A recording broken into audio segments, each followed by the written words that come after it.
ഞാൻ നിന്റെ അടുത്തുണ്ട്, തകർന്നു പോകരുത്. ഞാൻ നിന്നെ കരുതുന്നുണ്ട്, കരുത്ത് പ്രാപിക്കുക. സ്നേഹമുള്ളവരെ, 4-ാം സ്ഥലം ഓർമ്മപ്പെടുത്തുന്നുണ്ട്. അടുത്തുള്ളവരുടെ വാക്കുകൾ കേൾക്കുക, അവരിലേക്കൊന്ന് കണ്ണും നട്ടു നിൽക്കുക. 5-ാം സ്ഥലത്തിലേക്കൊന്ന് കടന്നു ചെല്ലുമ്പോൾ ആ വഴി പറയുന്നത് ഇപ്രകാരമാണ്: സഹായിക്കുവാൻ ശിമിയോനെത്തും. എവിടെയോ കിടന്നവൻ കടന്നുപോയ വഴികളിലൂടെ ക്രിസ്തുവിന്റെ അടുത്തേക്ക് വരുന്നു. സ്നേഹമുള്ളവരെ, എവിടെയോ കടന്നുപോയവനാണ്, മറിച്ച് എവിടെയോ പോയവൻ ഈ ദൈവത്തിന്റെ കുരിശ് ചുമക്കുവാൻ അടുത്ത് വരുന്നു. വേറിട്ട വഴികളിൽ യാത്ര ചെയ്യുന്നവരെ ക്രിസ്തു തന്റെ കുരിശുകളോട് ചേർത്ത് വെക്കുന്നതായിട്ട് കാണുന്നു. വേറിട്ട വഴികളിലൂടെ കടന്നു പോകുന്നവർ ഇനിയും ക്രിസ്തുവിന്റെ കുരിശിനോടൊപ്പം യാത്ര ചെയ്യണമെന്നുള്ള ബോധ്യമാണ് കുരിശിന്റെ വഴിയിലെ 5-ാം സ്ഥലം പറഞ്ഞു വെക്കുക. പല വഴിക്ക് ചിതറിപ്പോയിട്ടുണ്ടായിരിക്കാം, പല വഴികൾക്ക് നടന്നകന്നിട്ടുണ്ടായിരിക്കാം. എങ്കിലും അവിടെ നിന്ന് വിളിച്ചു ചേർത്ത് കുരിശോട് ചേർത്ത് പിടിക്കുന്ന ദൈവം. വീണ്ടും വേറിട്ട ചിന്തകളാണിത്. 5-ാം സ്ഥലം ശിമെയോൻ ഈശോയെ സഹായിക്കുന്നു. ഇനി എന്റെ ദൈവത്തിന് എന്റെ സഹായം കൂടി വേണമെന്നുള്ള ചിന്തകൾ നമുക്കുണ്ടായിരിക്കണം. എന്റെ ദൈവത്തിന് എന്റെ സാന്നിധ്യം കൂടി വേണമെന്നുള്ള ചിന്ത. ഒരു ദൈവം ഇവിടെ നമുക്ക് വേണ്ടി ആയിരിക്കുമ്പോൾ നമ്മുടെ സാന്നിധ്യം എന്റെ ദൈവം ആഗ്രഹിക്കുന്നു. എനിക്ക് വേണ്ടി പരിശുദ്ധ കുർബാനയായിട്ട് മാറിയവൻ എന്റെ സാന്നിധ്യവും ആഗ്രഹിക്കുകയാണ്. ഇനി അകന്നു പോകേണ്ട ജീവിതമല്ല, അടുത്തു നിൽക്കേണ്ട ജീവിതമാണ് എൻ്റെ. ഇന്ന് നമ്മളൊക്കെ ഇവിടെ ആയിരിക്കുന്നു. അതിനർത്ഥം മറ്റൊന്നുമല്ല, എന്റെ ജീവിതത്തിന് തമ്പുരാൻ ആവശ്യമുണ്ട്. വയലിൽ നിന്ന് വന്ന ശിമിയോനെ ദൈവപുത്രന്റെ അടുത്തേക്ക് പട്ടാളക്കാർ നയിക്കുകയാണ് സഹായിക്കുവാൻ വേണ്ടി. ഇനിയും നാം ഓർക്കണം, നാം പല ദേശങ്ങളിലായിരുന്നു.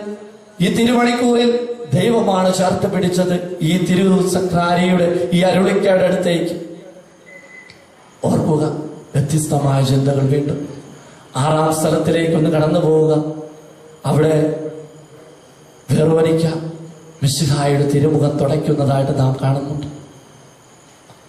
കുരിശിന്റെ വഴിയിൽ പ്രകാരമാണ് പറയുന്നത്: ആരെങ്കിലും എന്നോട് സഹതപിക്കുന്നുണ്ടോ എന്ന് ഞാൻ ചിന്തിച്ചു നോക്കി, ആരെയും ഞാൻ കണ്ടില്ല. ഇതൊരു വെല്ലുവിളിയുടെ നിമിഷമാണ്. ഒരുവൻ ദൈവത്തിലേക്ക് അടുക്കുമ്പോൾ പലരും ഉണ്ടായിരിക്കും അവനെ കുറ്റം വിധിക്കുവാനും അവനെ തള്ളിപ്പറയുവാനും പുണ്യവാനെന്ന് പറഞ്ഞുകൊണ്ട് അകറ്റി നിർത്തുവാനും. പക്ഷേ മറക്കരുത്, ഇത് ദൈവാനുഭവമാണ്. വെറോനിക്ക മിശിഹായുടെ തിരുമുഖം തുടയ്ക്കുമ്പോൾ അവൾ ചിന്തിക്കുന്നുണ്ട്, ആരെങ്കിലും എന്റെ ഒപ്പം വരുമായിരിക്കും ഈ മനുഷ്യനെ ഒന്ന് സഹായിക്കുവാൻ. അപ്പോഴും പരിഹാസത്തിന്റെ വാക്കുകളുണ്ട് രണ്ടറ്റത്ത് നിന്നുകൊണ്ട്. ഇതുപോലൊക്കെ തന്നെയാണ് നമ്മൾ ദൈവസന്നിധിയിലേക്ക് അടുക്കുമ്പോഴും ഒരുപാട് പേര് പ്രഘോഷിക്കുന്നുണ്ടാകാം പരിഹാസത്തിന്റെ വാക്കുകൾ. എങ്കിലും അവിടെ തളരാതിരിക്കുവാനും അവിടെയും നിന്റെ തമ്പുരാന്റെ തിരുമുഖം നിന്റെ ഹൃദയത്തിലേക്ക് പതിപ്പിക്കുവാനുമുള്ള ചങ്കുറ്റം കാണിക്കുക എന്നതാണ് വെറോനിക്ക നൽകുന്ന പാഠം. ദൈവത്തിലേക്ക് അടുക്കുന്നവരുടെ ജീവിതത്തിലേക്ക് ഒരുപാട് പരിഹാസ വാക്കുകൾ ഉണ്ടാകാം, ഒരുപാട് കുറ്റപ്പെടുത്തലുകൾ ഉണ്ടാകാം, ഒരുപാട് നിന്ദനങ്ങൾ ഉണ്ടാകാം. എങ്കിലും അവിടെ തളരാതെ നിന്റെ തമ്പുരാന്റെ മുഖം നിന്റെ ഹൃദയത്തിലേക്ക് ചേർത്ത് പിടിക്കുമ്പോഴൊക്കെയാണ് നിന്റെ കുരിശിന്റെ വഴിക്ക് ഇത്തിരി കുളിർമയുണ്ടാവും. 7-ാം സ്ഥലം വീണ്ടും വീഴുകയാണ്. വീഴുന്നവൻ വീണ് കിടക്കുന്നില്ല, വീണ്ടും ഉയർത്ത് എഴുന്നേൽക്കുന്നുണ്ട്. വീഴുന്നവൻ വീണ് കിടക്കുന്നില്ല, മറിച്ച് ചാടി എഴുന്നേൽക്കുന്നുണ്ട്. അവശനാണെന്നറിയാം, എങ്കിലും അവശത കാര്യമായിട്ട് പരിഗണിക്കുന്നു. കാരണം അവന്റെ ജീവിതത്തിന്റെ അർത്ഥം പൂർത്തിയായിട്ടില്ല. അവന്റെ ജീവിതത്തിന്റെ അർത്ഥം ഹോമിക്കപ്പെടണം, മുറിക്കപ്പെടണം, അറക്കപ്പെടണം, ഇല്ലാതായിട്ട് തീരണം. അതാണ് അവന്റെ ജീവിതത്തിന്റെ സംതൃപ്തി. അതുകൊണ്ട് അങ്ങനെ സംതൃപ്തിയുള്ളവന് വീണ് കിടക്കാൻ സാധിക്കത്തില്ല. എന്റെ കുടുംബജീവിതം വിശുദ്ധമാക്കപ്പെടണമെന്ന് ചിന്തയുണ്ടെങ്കിൽ അവൻ ഒരിക്കലും വീണുപോയാൽ അവൻ ഒരു പക്ഷിയെ പോലെ ഉയർന്നു പോകും. സ്നേഹമുള്ളവരെ, നമുക്കൊരു നല്ല ലക്ഷ്യമുണ്ടാകണം. കുരിശിന്റെ വഴി പറഞ്ഞു നൽകുന്നത് വ്യക്തമായ ബോധ്യങ്ങൾ ഉണ്ടാകണം. ആ ബോധ്യങ്ങളിൽ നിന്ന് വേണം നിങ്ങൾ ഉയർത്തെഴുന്നേൽക്കുവാൻ. ആ ബോധ്യങ്ങളിൽ നിന്ന് വേണം നിങ്ങൾ ഉയർത്തെഴുന്നേറ്റുകൊണ്ട് ഉയർത്തെഴുന്നേറ്റവരിലേക്ക് കണ്ണും നട്ടിരിക്കുവാൻ. സ്നേഹമുള്ളവരെ, നമുക്ക് വീണു പോകേണ്ട ജീവിതമല്ല, വീണാലും ഉയർത്തെഴുന്നേൽക്കുവാൻ കൃപ തരാനുള്ള വലിയൊരു ഉത്തരവാദിത്വമാണ് തമ്പുരാൻ നമ്മുടെ ജീവിതത്തിലേക്ക് വെച്ച് നീട്ടുന്നത്. സ്നേഹമുള്ളവരെ, പ്രാർത്ഥിക്കേണ്ടത് മറ്റൊന്നിനും വേണ്ടിയല്ല, വീണു പോയാലും ഒന്ന് വീണ്ടും ബലം സ്വീകരിച്ച് തിരിച്ചു വരുവാനുള്ള ബലത്തിന് വേണ്ടി. അതിനു വേണ്ടിയാണ് കുമ്പസാരം എന്ന കൂദാശ. നീ വീണെടുത്തു നിന്നൊക്കെ നിന്നെ വിശുദ്ധിയിലേക്ക് കൈപിടിച്ച് നടത്തിയ കൂദാശയാണ്. ഒരിക്കൽ പോലും ഈ കുമ്പസാരക്കൂട് നിന്നെ ലജ്ജിപ്പിച്ചിട്ടില്ല. എത്രമാത്രം പാപം ചെയ്തിട്ട് പോലും നീ പാപിയാന്ന് പറഞ്ഞ് നിന്നെ അകറ്റി നിർത്തിയിട്ടില്ല. നീ വീണവനാന്ന് പറഞ്ഞ് ചവിട്ടി താഴ്ത്തിയിട്ടില്ല. വീണ്ടും വലിച്ചെഴുന്നേൽപ്പിക്കുകയാണ് ബലം നൽകിക്കൊണ്ട്. അതാണ് കുമ്പസാരം. സ്നേഹമുള്ളവരെ, നമ്മളൊക്കെ പ്രാർത്ഥിക്കേണ്ടതും എന്തിനു വേണ്ടിയാണെന്ന്, വീണവരെ നമ്മുടെ വിശുദ്ധി കൊണ്ട് ഉയർത്തിയെടുക്കണം.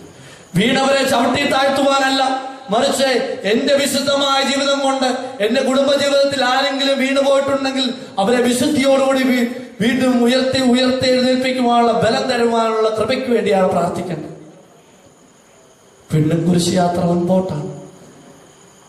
ഭാരമേറിയ കുരിശ് ചുമക്കുമ്പോഴും അവന്റെ കണ്ണുകളൊക്കെ കരയുന്നവരിലേക്കാണ്. ഓസ്ലേം നഗരിലെ സ്ത്രീകളെ കുറിച്ച് ഭാരമുള്ള കുരിശ് ചുമക്കുമ്പോഴും അവന്റെ കണ്ണുകൾ കണ്ണുനീര് ചേർത്ത് പിടിച്ച ജീവിതങ്ങളിലേക്കാണ് അവന്റെ കണ്ണുകൾ. ഇതാണ് എന്റെ ക്രിസ്തുവിന്റെ സവിശേഷത. എന്റെ ക്രിസ്തുവിന്റെ സവിശേഷത എന്ന് പറയുന്നത്, അവൻ സഹനങ്ങൾ ഏറ്റെടുക്കുമ്പോഴും അവന്റെ കണ്ണുകൾ സഹനങ്ങൾ ഏറ്റെടുക്കുന്നവരുടെ കണ്ണുകളിലേക്ക്, കണ്ണുനീരൊക്കെ ഇറ്റി വീഴുന്നവരുടെ കണ്ണിലേക്ക്, നൊന്തും മുറിഞ്ഞും മുട്ടുകുത്തിയും പ്രാർത്ഥിക്കുന്ന ജീവിതങ്ങളിലേക്കാണ് അവൻ കണ്ണും നട്ടി നിൽക്കുക. സ്നേഹമുള്ളവരെ, ഇതാണ് ക്രിസ്തുവിന്റെ സവിശേഷത. ക്രിസ്തുവിന്റെ സവിശേഷതകളൊക്കെ വ്യത്യസ്തങ്ങളാണ്. എന്റെ കണ്ണുകളിൽ കൂടെ കാണുന്ന കാഴ്ചകളല്ല ക്രിസ്തുവിന്റെ കണ്ണുകളിൽ. നമുക്കൊരു വേദന വരുമ്പോൾ നമ്മൾ ഇതിനേക്കായി വേദന അനുഭവിക്കുന്നവരിലേക്ക് കണ്ണും നട്ടിരിക്കാറുണ്ട്. എന്റെ വേദനയാണ് ഈ ലോകത്തിലെ ഏറ്റവും വലിയ വേദനയെന്ന് പറഞ്ഞുകൊണ്ട് ഉയർത്തിപ്പിടിക്കുന്നവരാണ് നമ്മൾ. ഇവിടെ സ്വന്തമായ വേദന എടുക്കുമ്പോഴും കുരിശ് താങ്ങുമ്പോഴും അവന്റെ കണ്ണുകളൊക്കെ കരയുന്നവരിലേക്കും വിലപിക്കുന്നവരിലേക്കും നിലവിളിക്കുന്നവരിലേക്കുമൊക്കെ. ഇതാണ് ക്രിസ്തുവിന്റെ കണ്ണുകളിലെ കാഴ്ച. ഈ ഒരു കാഴ്ചകളിലേക്കാണ് നാമൊക്കെ വളരേണ്ടത്. പ്രാർത്ഥിക്കുക. കുരിശിന്റെ വഴി മുമ്പോട്ട് പോകുമ്പോൾ ക്രിസ്തുവിന്റെ കാഴ്ചകൾ ലഭിക്കുവാൻ വേണ്ടി പ്രാർത്ഥിക്കുക. ക്രിസ്തുവിന്റെ കാഴ്ചകൾ ലഭിക്കുവാൻ വേണ്ടി പ്രാർത്ഥിക്കണം. അപ്പോഴൊക്കെയാണ് എന്റെ കുരിശിന്റെ വഴിയും ഊർജമുള്ളതാകുന്നത്. ഞാൻ നടന്നു പോകുന്ന കുരിശിന്റെ വഴികൾക്കും ബലവും പ്രകാശവും തേജസ്സും ഓജസ്സും ഒക്കെ ഉണ്ടാകുന്നത്.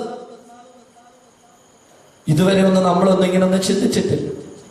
നമ്മളൊക്കെ എന്റെ സർക്കുകളിൽ വട്ടം തിരിയുകയാണ്. ഞാൻ കിടക്കുന്ന വട്ടത്തിൽ കിടന്ന് വട്ടം തിരിയുകയാണ്. ഇതെല്ലാം എന്റേത് മാത്രം. ഇനിയും എനിക്ക് വേദനകൾ ഉണ്ടാകുമ്പോൾ എനിക്ക് എന്റെ ജീവിതത്തിൽ ഇത്തിരി ചോര പൊടിയുമ്പോൾ ഓർക്കുക, ചോര വാർന്നൊലിക്കുന്നവരുടെ ജീവിതമുണ്ടെന്ന്. എന്റെ ഒരു കണ്ണിന് വേദന അനുഭവിക്കുമ്പോൾ ഓർക്കുക, അന്ധന്മാരായിട്ട് ജനിച്ചവരുണ്ടെന്ന്. എന്റെ ഒരു കാലിന് ഇത്തിരി തളർച്ച വരുമ്പോൾ ഓർക്കുക, ശരീരം മുഴുവൻ തളർന്നു കിടക്കുന്നവരുണ്ടെന്ന്. സ്നേഹമുള്ളവരെ, ഇനിയും വിശാലതയിലേക്കാണ് എന്റെ കണ്ണുകൾ പോകേണ്ടത്. എന്റെ കണ്ണുകളൊക്കെ ഇനി വിശാലതയിലേക്കാണ് പോകേണ്ടത്. കാരണം എന്റെ ക്രിസ്തുവിന്റെ കാഴ്ചകളാണ് ഇനി മുതൽ എന്റേത്. കാരണം ക്രിസ്തു എനിക്ക് ഉൾക്കാഴ്ച തന്നു കുരിശിലൂടെ. ക്രിസ്തു എനിക്ക് ഉൾക്കാഴ്ച തന്നിരിക്കുകയാണ് കുരിശിലൂടെ. അതുകൊണ്ട് നമുക്ക് പ്രാർത്ഥിക്കേണ്ടത് മറ്റൊന്നിനും വേണ്ടിയല്ല.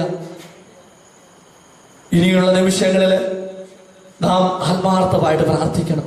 കുരിശിന്റെ വഴി മുൻപോട്ട് പോകുമ്പോഴൊക്കെ ഓരോ സ്ഥലത്തും വേറിട്ട കാഴ്ചകളാണ് ക്രിസ്തു നൽകുന്നത്, വേറിട്ട ബോധ്യങ്ങളാണ്. ഈ വേറിട്ട ബോധ്യങ്ങളിലൂടെ കടന്നു പോകുമ്പോഴൊക്കെയാണ് നമ്മുടെ കുരിശിന്റെ വഴിക്കൊക്കെ ഇത്തിരിയും കൂടെ ബലവും അർത്ഥവും ഒക്കെ ഉണ്ടാകും. അല്ലെങ്കിൽ നാം വെറുതെ ചൊല്ലിപ്പോകത്തേയുള്ളൂ. എന്റെ കുരിശിന്റെ വഴി ഒരു വീഴ്ചയിലോ ഒരു സഹതാപത്തിലോ ഒരു മുഖത്തുടയ്ക്കലിലോ ഒരു സ്വാന്തനത്തിലോ നിൽക്കേണ്ടതല്ല. മറിച്ച് അത് ബലിയർപ്പിക്കപ്പെടണം. ബലിയർപ്പിക്കുമ്പോൾ നീയും ഞാനുമൊക്കെ അവസാന തുള്ളി രക്തവും ചിന്തണം. ആ രക്തവും വെള്ളവും ഒക്കെ ചിന്തുമ്പോഴാണ് അവരെന്നെ നോക്കി പറയും, ഇത് ഒരു വിശുദ്ധനായിരുന്നു, ഈ കുടുംബം ഒരു വിശുദ്ധ കുടുംബമായിരുന്നു. അവന്റെ ജീവിതത്തെ നോക്കി പറഞ്ഞിരുന്നു ശതാധിപൻ, സത്യമായും ഇവൻ ദൈവപുത്രനായിരുന്നു. അവസാന രക്തവും ജലവും അവന്റെ ശരീരത്തിൽ നിന്ന് ഒഴുകിയപ്പോഴാണ് ശതാധിപന് ബോധോദയം ഉണ്ടായത്, സത്യമായും ഇവൻ ദൈവപുത്രനായിരുന്നു. ചിലപ്പോഴൊക്കെ അവസാന ജീവിതവും വിട്ടുകൊടുക്കുമ്പോഴായിരിക്കും നമ്മുടെ ജീവിതവുമൊക്കെ പലരും അംഗീകരിക്കുക. പക്ഷെ ഓർക്കുക, അവിടം വരെ ഞാനും കടന്നു ചെല്ലേണ്ടിയിരിക്കുന്നു. ഒരുപാട് യാത്ര ചെയ്യുവാനുണ്ട് ഇന്ന് എൻ്റെ ജീവിതത്തിനും. ഒരുപാട് കുരിശിന്റെ വഴിയിൽ ഒരുപാട് കാഴ്ചകളുമുണ്ട് എൻ്റെ ജീവിതത്തിൽ. ഈ കാഴ്ചകളിൽ കണ്ണും നട്ട് കൈയടിക്കുവാൻ ഒരുപാട് പേരുമുണ്ട്. പക്ഷെ ആ കാഴ്ചകളിൽ കണ്ണുടക്കി കിടക്കാതെ വീണ്ടും യാത്ര ചെയ്യുക. കാരണം കാത്തിരിക്കുന്നത് ഒരു കുരിശുണ്ട്. അതിനോട് ചേർന്ന് നിൽക്കുവാനുള്ള ഒരു ബലത്തിന് വേണ്ടിയുള്ള കൃപയ്ക്ക് വേണ്ടിയുമൊക്കെയാണ് നമ്മൾ പ്രാർത്ഥിക്കേണ്ടത്. ഈ നിമിഷം നമ്മൾ ആത്മാർത്ഥമായിട്ട് പ്രാർത്ഥിക്കുക. കുരിശ് യാത്ര മുൻപോട്ട് പോകുമ്പോൾ അവൻ വീണ്ടും വീഴുന്നുണ്ട്, അവന്റെ ശരീരം പൊട്ടുന്നുണ്ട്, അവന്റെ വസ്ത്രങ്ങൾ ഉരിഞ്ഞെടുക്കപ്പെടുന്നുണ്ട്, അവൻ കുരിശിൽ തറയ്ക്കപ്പെടുന്നുണ്ട്, അവൻ മരിക്കുന്നുണ്ട്, അവന്റെ ശരീരം മാതാവിന്റെ മടിയിൽ കിടത്തുന്നുണ്ട്. ഈ ഒരു യാത്രകളിലൂടെ ഒക്കെ കടന്നു പോകുമ്പോൾ ഇതിനൊക്കെ അർത്ഥം നൽകുന്നത് ഞാൻ വ്യത്യസ്തമായിട്ടൊന്ന് ചിന്തിക്കുമ്പോഴാണ്. ക്രിസ്തുവിന്റെ ജീവിതത്തെ ഒന്ന് വ്യത്യസ്തമായ കണ്ണുകളിലൂടെയൊക്കെ കാണുമ്പോഴാണ് എൻ്റെ ജീവിതത്തിലെ കുറവുകളിലൊക്കെ എനിക്ക് ഇത്തിരി ബലം ലഭിക്കുക. ക്രിസ്തു ജീവിതമൊക്കെ വ്യത്യസ്തമായി ചിന്തിച്ചപ്പോഴൊക്കെയാണ് ഒരുപാട് പേര് അനുഗ്രഹിക്കപ്പെട്ടത്. ക്രിസ്തു ഒന്ന് വ്യത്യസ്തമായിട്ട് ചിന്തിച്ചപ്പോൾ സക്കേബൂസ് അബ്രാഹത്തിന്റെ പുത്രനായിട്ട് മാറി. ക്രിസ്തു ഒന്ന് വ്യത്യസ്തമായിട്ട് ചിന്തിച്ചപ്പോൾ നിക്കോദേമോസ് ധൈര്യശാലിയായി. ക്രിസ്തു ഒന്ന് വ്യത്യസ്തമായിട്ട് ചിന്തിച്ചപ്പോൾ പല ജീവിതങ്ങളും വേറിട്ട് നിന്നു. പാപിനി പിന്നീട് ദൈവത്തിലേക്ക് തിരിഞ്ഞു. അവളും ഉണ്ടായിരുന്നു അവന്റെ കുരിശിന്റെ താഴെ. ഇത് ക്രിസ്തു വ്യത്യസ്തമായിട്ടൊന്ന് ചിന്തിച്ചത് കൊണ്ടാണ്. ലോകം ചിന്തിക്കുന്നത് പോലല്ല ക്രിസ്തു ചിന്തിക്കുന്നത്. ലോകത്തിന്റെ ചിന്തകളിലൂടെ കടന്നുപോയിരുന്നെങ്കിൽ അവരാരും ആ വിശുദ്ധിയിലേക്ക് വരത്തില്ലായിരുന്നു. എന്നാൽ ക്രിസ്തു ചിന്തിച്ചപ്പോൾ, ക്രിസ്തു വ്യത്യസ്തമായി ചിന്തിച്ചപ്പോൾ പല വിശുദ്ധാത്മാക്കളും ലോകത്തിലേക്ക് വന്നു. ഇനിയും നമ്മുടെ ജീവിതങ്ങളുമൊക്കെ വ്യത്യസ്തമായിട്ട് ചിന്തിക്കുവാനുള്ളതാണ്. സ്നേഹമുള്ളവരെ, ഒരു നിമിഷം കണ്ണുകളൊക്കെ ഒന്ന് അടച്ച് കൈകള് നെഞ്ചോട് ചേർത്ത് പിടിച്ചുകൊണ്ട് നമുക്ക് പ്രാർത്ഥിക്കാം. ദൈവമേ, ഒരു ഓശാനയും ഒരു പെസഹായും ഒരു ദുഃഖവെള്ളിയും ഒക്കെ ഞങ്ങളുടെ ജീവിതത്തിലുണ്ട്. ഇതിലൊക്കെ കടന്നു പോകണം എങ്കിലേ എൻ്റെ ജീവിതത്തിൽ ഒരു ഉദ്ധാനമുള്ളൂ, ഒരു സമാധാനമുള്ളൂ. ഉദ്ധാനം സമാധാനം നൽകുന്നതാണ്. ഉദ്ധിതൻ ആദ്യമേ പറയുന്നത് മറ്റൊന്നുമല്ല, നിങ്ങൾക്ക് സമാധാനം. ഈ സമാധാനത്തിലേക്കൊന്ന് ജീവിതത്തെ ചേർത്ത് വെക്കണമെങ്കിൽ, ഈ സമാധാനത്തിന്റെ സഹചാരിയാകണമെങ്കിൽ ഞാനും കടന്നു പോകേണ്ടത് ഒരു ഓശാനയിലൂടെ, ഞാനും കടന്നു പോകേണ്ടത് ഏകാന്തതയുടെ ഗെത്സമേൻ അനുഭവത്തിലൂടെ, സ്വയം മുറിച്ചു നൽകുന്ന പെസഹായിലൂടെ, പാദങ്ങൾ കഴുകിമുത്തിയ പെസഹായിലൂടെ, മൗനങ്ങൾ, സംഗീതമായ കുരിശ് യാത്രകളിലൂടെ, ഇതിലൂടെയൊക്കെ ഞാൻ കടന്നു പോകണം. എങ്കിലേ ഉദ്ധിതന്റെ സമാധാനത്തിന്റെ സഹചാരിയാകുവാൻ എനിക്ക് സാധിക്കത്തുള്ളൂ. ഇന്ന് ഞാൻ കടന്നു പോയിക്കൊണ്ടിരിക്കുകയാണ് എൻ്റെ ദൈവമേ. ഒരുപാട് നൊമ്പരങ്ങളിലൂടെ, ഒരുപാട് പ്രയാസങ്ങളിലൂടെ, ഒരുപാട് ബുദ്ധിമുട്ടുകളിലൂടെ. ആവലാദികൾ പറയുവാനുള്ള സമയമല്ല, മറിച്ച് ഒറ്റ പ്രാർത്ഥന മതി. ഇത് നിന്റെ ഹിതമെങ്കിൽ പരിഭവങ്ങളില്ല. ഈ ഒരു പ്രാർത്ഥനയുണ്ടെങ്കിൽ പരിശുദ്ധനായവൻ പക്കൽ വന്നുകൊണ്ട് എടുത്ത് ഏറ്റെടുക്കുമെന്ന ചിന്ത എപ്പോഴും ഉണ്ടാകണം. നമ്മുടെ അടുത്ത് വന്ന് അവൻ ഏറ്റെടുക്കുമെന്ന സത്യം മനസ്സിലാക്കുക. ഈ പരിഭവങ്ങളില്ലാതെ പ്രാർത്ഥിക്കുവാനുള്ള കൃപയ്ക്ക് വേണ്ടി പ്രാർത്ഥിക്കുക. ഒരു നിമിഷം നമുക്കൊന്ന് എഴുന്നേറ്റ് നിൽക്കാം. തമ്പുരാന്റെ സഹനങ്ങളിലൂടെയുള്ള യാത്രയായിരുന്നു. സഹനങ്ങളുടെ നടുവിൽ, സഹനങ്ങളിൽ മാത്രം ഒതുങ്ങി നിൽക്കുന്ന ക്രിസ്തുവല്ല നമ്മുടേത്, മറിച്ച് ഉത്ഥാനത്തിലേക്ക് ജീവിതത്തെ എടുത്തു വെച്ചവനാണ് എൻ്റെ നാഥൻ. എന്റെ സഹനങ്ങൾക്ക് അർത്ഥമുണ്ട്, വേദനകൾക്ക് അർത്ഥമുണ്ട്. കാരണം ഇതെല്ലാം എന്റെ ദൈവം കാണുന്നുണ്ട് എന്ന സത്യം എനിക്കറിയാവുന്നത് കൊണ്ട് എന്റെ ജീവിതത്തിന് അർത്ഥമുണ്ട്.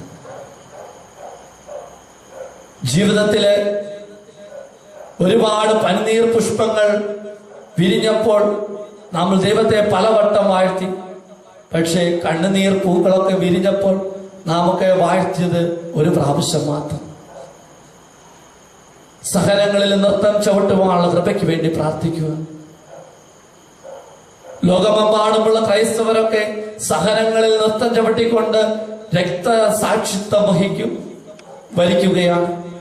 രക്തം ചിന്തിക്കൊണ്ട് ക്രിസ്തുവിനെ സ്നേഹിക്കുവാൻ പഠിപ്പിക്കുന്ന ഒരു തലമുറയുണ്ട് നമ്മുടെ ചുറ്റിനും. ഇവിടെ ഇത്തിരി ചോര പൊടിഞ്ഞാൽ ഉടനെ വാവിട്ട് നിലവിളിക്കുകയാണ് നമ്മളൊക്കെ. സ്നേഹമുള്ളവരെ, പ്രാർത്ഥിക്കുക. എന്റെ ദൈവമേ, എന്റെ ചെറിയ നൊമ്പരങ്ങൾ പോലും നിന്റെ ഹിതമാണ് എന്ന തിരിച്ചറിവിൽ നിൽക്കുവാൻ എന്നെ അനുഗ്രഹിക്കണമേ.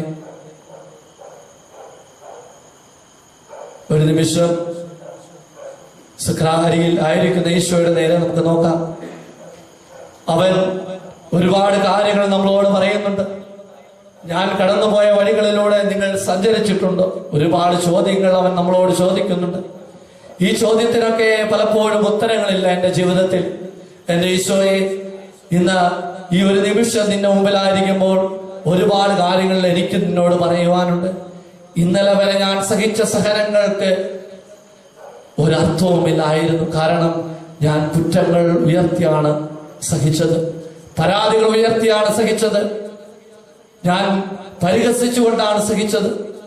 എന്നാൽ ഈ നിമിഷം ഞാൻ സഹിക്കുന്നത് നിന്റെ ഹിതം തിരിച്ചറിഞ്ഞുകൊണ്ട് ഞാൻ സഹിക്കുമ്പോൾ എന്റെ സഹനങ്ങൾക്ക് ഉദ്ധാനത്തിലേക്ക് ചുവടുവയ്ക്കുവാനുള്ള ബലം ലഭിക്കുന്നുണ്ട്.